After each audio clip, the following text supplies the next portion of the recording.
quero, meus amados, ainda prosseguir com esse tema, falando sobre aqueles que pregam a mensagem de Cristo, foram e serão perseguidos na terra.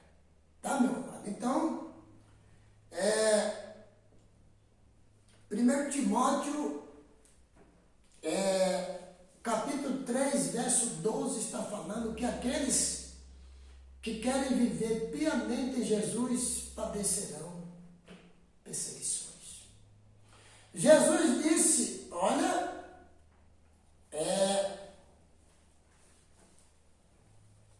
sobre as perseguições que tereis muitas aflições na terra, mas tende bom ânimo. Eu venci o mundo e vocês também vencerão. Agora aqui em Lucas, no capítulo 14, o verso 26. Lucas 14, 26. Olha o que diz aqui a palavra de Deus. Então, o preço do discipulado. Uma grande multidão ia acompanhando Jesus. Este, voltando-se para ela, ele disse para a grande multidão, lá no passado, e Jesus também está dizendo hoje, para a grande multidão da terra, hoje também, para mim e para você. Olha o que ele diz aqui. Ó. Se alguém vem a mim e ama o seu pai, a sua mãe, sua mulher, seus filhos, seus irmãos e irmãs, e até sua própria vida, mais do que a mim, não pode ser meu discípulo. E aquele que não carrega a sua cruz e não me segue, não pode ser meu discípulo.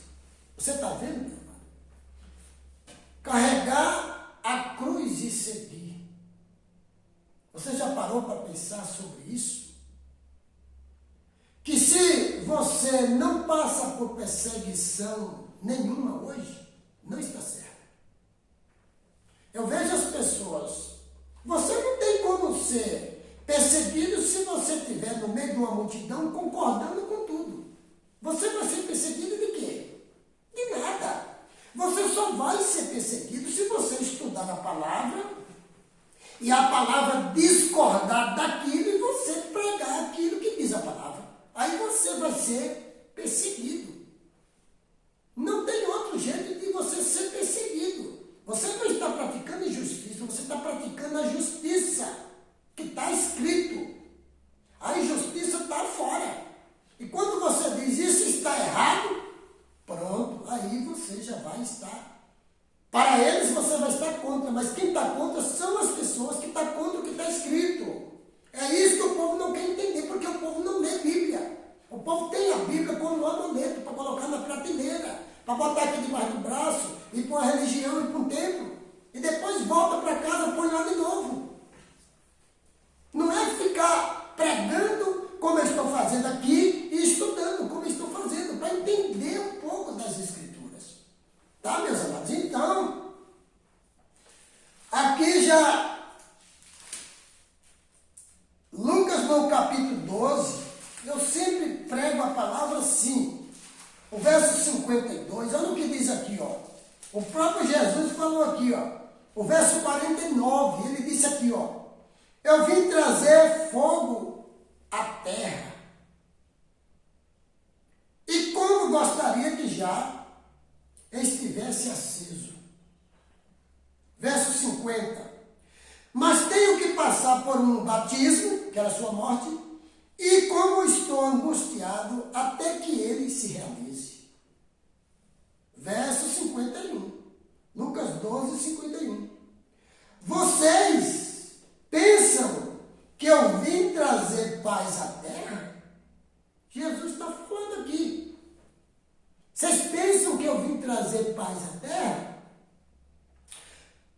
Não. Eu lhes digo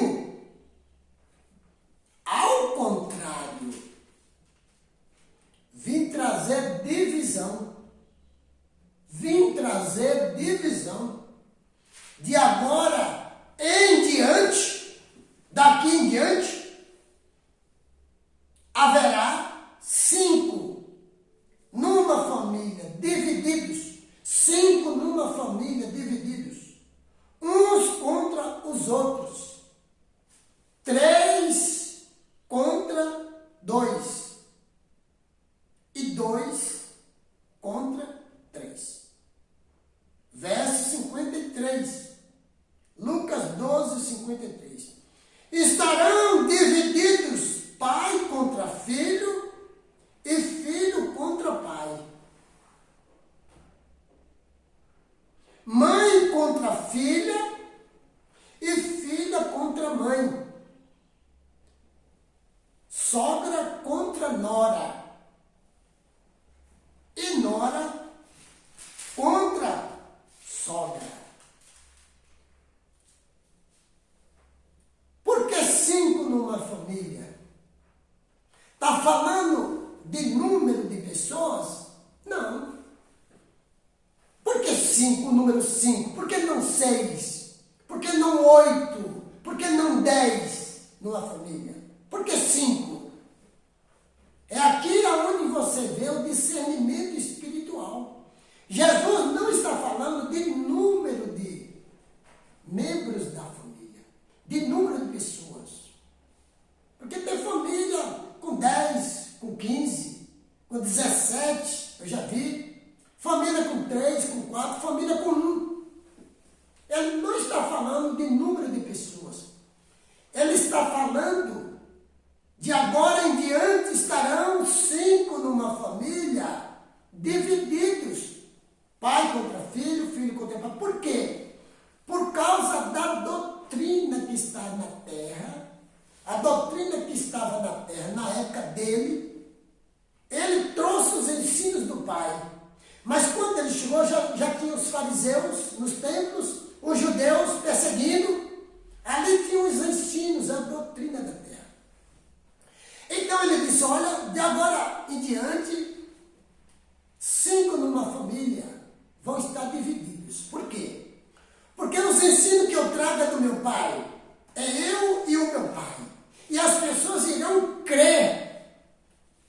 João 14, 1, ele disse, creia em Deus, creia também em mim.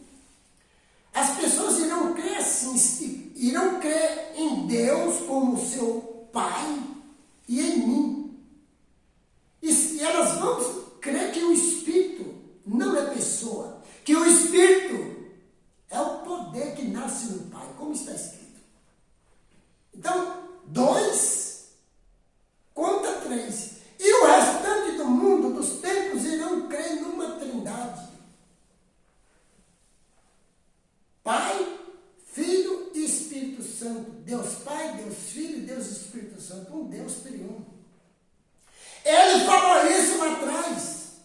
Por quê? Porque ele disse de agora em diante estarão divididos. E é justamente isto que acontece hoje, meu amado. Eu passei 27 anos dentro de uma religião, crendo como todo mundo crê, adorando como todo mundo adora. Dentro dos templos, que a adoração de dentro dos templos é universal, é numa trindade que você adora. Você crê numa trindade, você batiza numa trindade. Então o que é que acontece? Depois de 27 anos, examinando a Bíblia, eu percebi sobre o outro batismo e sobre esta adoração. Aí então, eu não poderia calar-me, como me foi aconselhado. Fica de boca fechada, eu digo, não posso, porque a minha salvação está em risco. Eu preciso fazer mudanças. Então, pedi forças a Deus e fui obrigado a deixar a religião, cargo, pessoas, companhia de irmãos, ficaram inimigo. Eu não briguei com ninguém, mas muitos irmãos cortou a relação, não acompanham. Por quê? Jesus disse, estarão divididos, 2 contra 3. Hoje eu creio, como ele disse, os ensinos que ele trouxe do Pai, eu creio nele e no Pai. E o Espírito, eu creio que o Espírito é o poder do Pai, que nasce no Pai e capacitou Jesus a fazer tudo na terra e capacita a mim hoje, por meio de Jesus, por meio de Jesus. 1 Timóteo 2,5, Hebreus 9,15. Essa é a minha crença e a minha adoração. Eu adoro ao Pai, em qualquer canto. Eu me ajoelho e adoro por meio do seu Filho, movido pelo Espírito do Pai que vem pelo Filho. João 14 está mostrando lá que isso acontece. João capítulo 17, verso 23, também está mostrando esta unidade. Você adora a Deus, o Pai eterno, supremo, por meio do Espírito que está em Jesus, por meio do seu Filho. Jesus, ele tem o Espírito do Pai. E ele é o único mediador entre Deus e o homem. Então, esta é a adoração lá de 1 João 1, verso 3.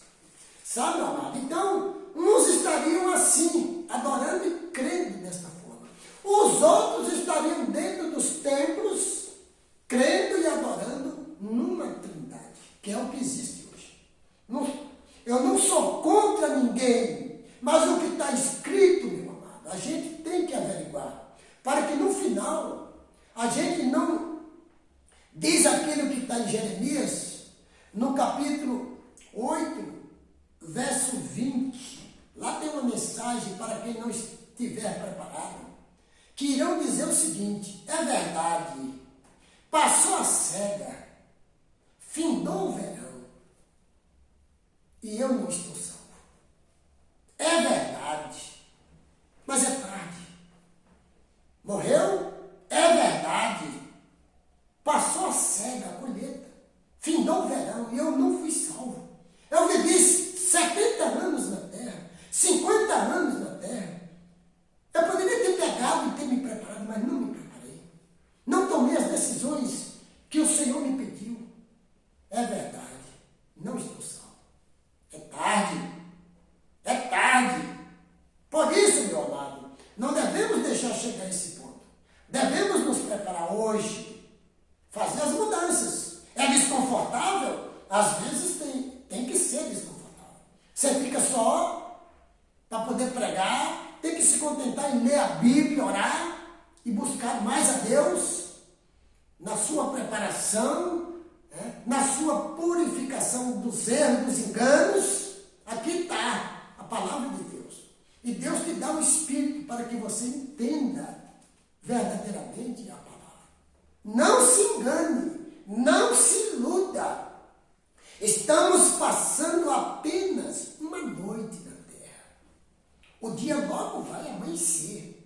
E quando esse dia amanhecer, é com o clarão da volta do Senhor. Quem tiver morrido vai ressuscitar, porque estava preparado. Morreu preparado. É continuidade na eternidade. Quem está vivo nesse combate, combatendo o bom combate da fé, nesta guerra espiritual, ensinando o que é correto, e o Senhor aparecer, também será levado, arrebatado com aqueles que ressuscitaram. 1 Tessalonicenses capítulo 4, versos 16 e 17. E 1 Coríntios capítulo 15, versos 51 a 53. Meus amados, que Deus abençoe você, que Deus ilumine, mas ainda teremos que continuar, em nome de Jesus, no próximo vídeo.